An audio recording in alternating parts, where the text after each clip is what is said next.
আসসালামু আলাইকুম। আশা করি আপনারা ভালো আছেন, সুস্থ আছেন। আমার পেজে আমি ট্রমা সচেতনতা ক্যাম্পেইন শুরু করেছি। আমি চাই যারা আমার এই ভিডিও দেখছেন তাদেরকে ট্রমা বিষয়ে সচেতন করতে। যে মানুষগুলো ট্রমাটাইজড, তাদের কেন এই অস্বাভাবিক আচরণ, তারা কেন ট্রমাটাইজড হয়েছেন এবং ট্রমা থেকে কিভাবে তাদেরকে আমরা মুক্ত করতে পারি, সেই বিষয়ে আমি আপনাদেরকে সচেতন করার চেষ্টা করছি। আপনাদের মাধ্যমে আপনাদের আশেপাশের মানুষগুলো সচেতন হবে, এটা আশা করি। যারা এই বিষয়ে আলোচনা শুনতে আগ্রহী, আমার কয়েকটি ভিডিও থাকবে এই বিষয়ের উপরে। এই কয়েকটি ভিডিও আপনারা মনোযোগ দিয়ে শুনুন, আপনাদের মতামত জানান, প্রশ্ন করুন, আপনারা বলুন, লিখুন।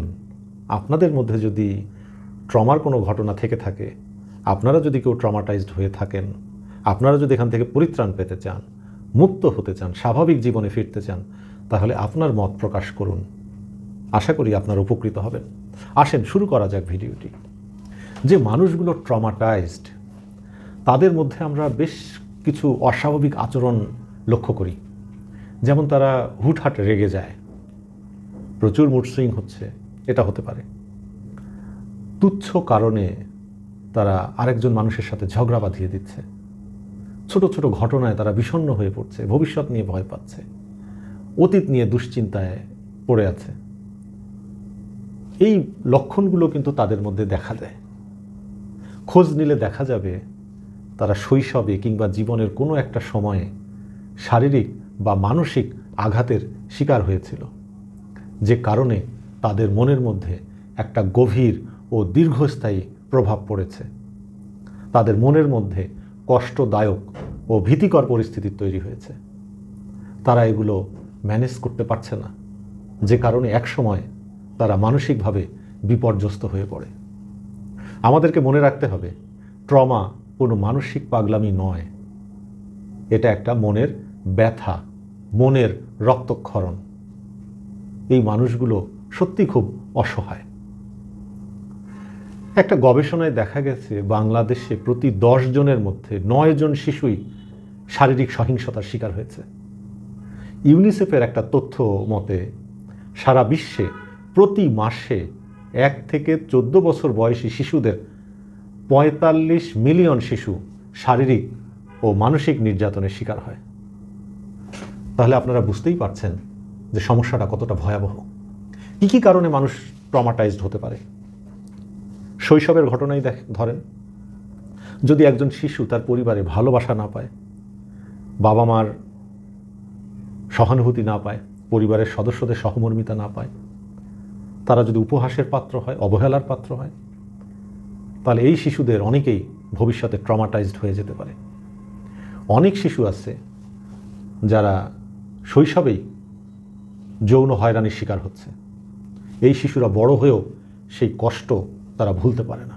হয়তো শৈশবে তারা কাউকে সে কথা বলতেও পারে নাই। প্রিয়জন হারানোর বেদনাতেও অনেকে ট্রমাটাইজড হয়ে যান। কোনো একটা মানসিক আঘাত পেতে পারেন, কেউ যদি মন ভেঙে দেয়, সে কারণেও কেউ ট্রমাটাইজড হতে পারে। আবার কোনো একটা দুর্ঘটনার শিকার যদি কেউ হয়, তাহলে সে কারণেও তারা ট্রমাটাইজড হতে পারে। আমাদের শুধু একটি কথা মনে রাখতে হবে, যারা ট্রমাটাইজড তাদের পাশে দাঁড়ানো প্রয়োজন, তাদেরকে ভালোবাসা দেওয়া প্রয়োজন। কাউন্সেলিংয়ের মাধ্যমে, তাদের কথা শোনার মাধ্যমে, তাদেরকে ভালোবাসা দেওয়ার মাধ্যমে, তাদের পাশে বসার মাধ্যমে আমরা এই মানুষগুলোকে সহযোগিতা করতে পারি। আরেকটি কারণে মানুষ ট্রমাটাইজড হয়ে যায়, শৈশবে যে ঘটনা ঘটে সেটার একটি কারণ হচ্ছে বিবাহ বিচ্ছেদ। যখন বাবা মার বিবাহ বিচ্ছেদ হয়, তখন শিশু বিচ্ছিন্ন হয়ে পড়ে বাবা মার ভালোবাসা থেকে, বাবা মার সাথে সম্পর্ক তৈরিতেও তারা ব্যর্থ হয়। এই শিশুরা দেখা যায় যে ভবিষ্যতে সম্পর্ক তৈরিতে ব্যর্থ হয়। তারা মানুষ দেখে ভয় পায়, মানুষের সাথে মিশতে ভয় পায়,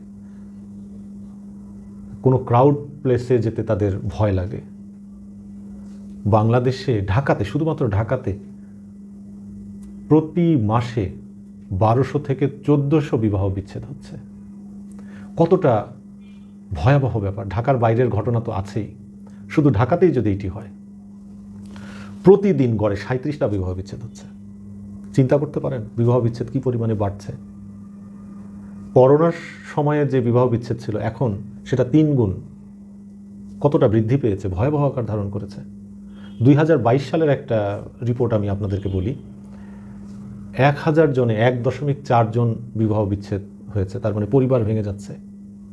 এই পরিসংখ্যানগুলোকে একসাথে করলে যেটা বলা যায়, প্রতি 40 মিনিটে একটা করে পরিবার ভেঙে যাচ্ছে।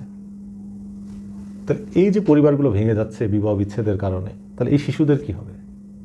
এই শিশুদের অনেকেই ট্রমাটাইজড হয়ে যাবে একসময়, এবং মানসিক একটা চাপ তৈরি হবে তাদের মনের মধ্যে।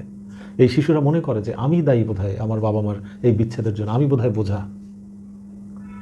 এবং একসময় সে হয়তো পরিবার থেকে, সমাজ থেকে বিচ্ছিন্ন হয়ে পড়ে। ট্রমা সম্পর্কে আজকে এ পর্যন্তই। আরও কথা বলবো পরবর্তী ভিডিওতে, আপনারা সাথেই থাকুন। ভালো থাকবেন সবাই। আসসালামু আলাইকুম।